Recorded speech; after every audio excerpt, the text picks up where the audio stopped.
یہ اور طرح کے وہ جینیسس سے وجود میں آئی جماعتیں ہوتی ہیں جو تعمیر کرتی ہیں کسی چیز کی. یہ کوئی تعمیر نہیں کر سکتے.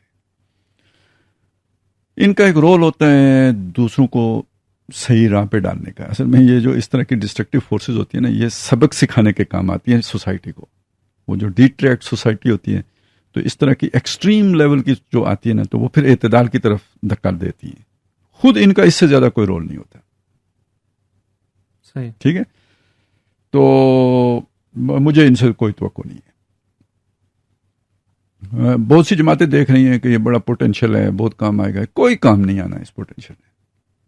نوجوان ہے جو بھی آ گئے. میں ٹھیک ہے میرے بھائی، معافی چاہتا ہوں.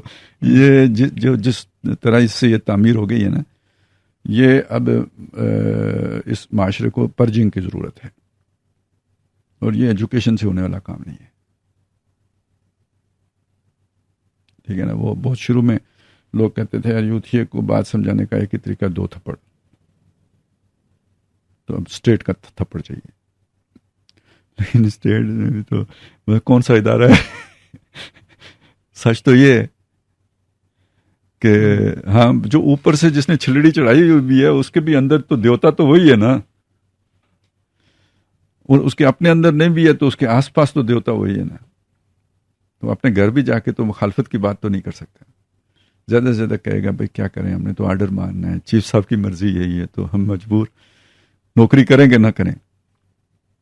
یہ صورتحال ہو ریاست کی یا اس کے اداروں کی یا جنہوں نے امپلیمنٹ کرنا ہے ان افراد کی، تو وہ والی پالیسی نہیں چل سکتی جیسے نہیں چل پا رہی.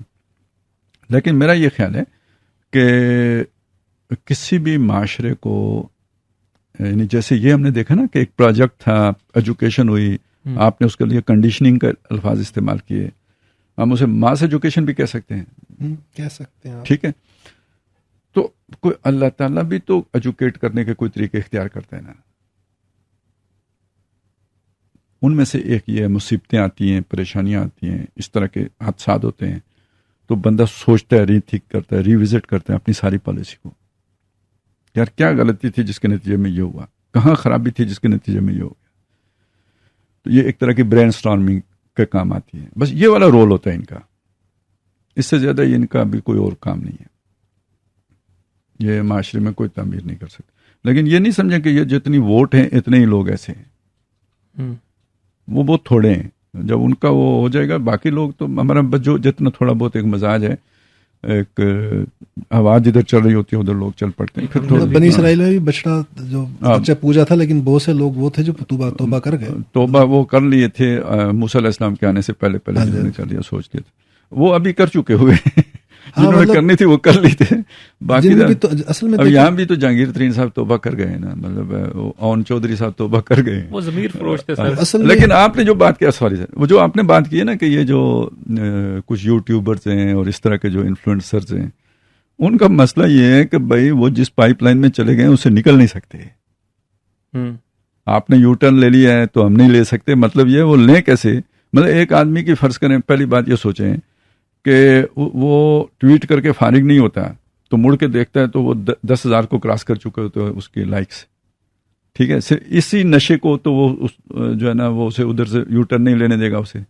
اچھا صرف یہی نہیں ہے، وہ یوٹیوب پر ایک 10 منٹ کا جو ہے نا اپنا کوئی وہ ولاگ کہیں یا جو بھی چڑھاتا ہے اور وہ چلا جاتا ہے ملینز میں، تو وہ صرف کلک ہی تو نہیں ہے نا، ارننگ بھی تو ہے نا. کوئی کہتا ہے نا، عمران ریاض نے کہا تھا کہ بھائی وہ 20 کروڑ روپے کا گھر تو میں 3 مہینے میں خرید لوں. اب یہ پیکج ہے پیچھے. تو اس پیکج پہ تو بندہ اسامہ بن لادن کا ڈی این اے نکال کے دے دیتا ہے.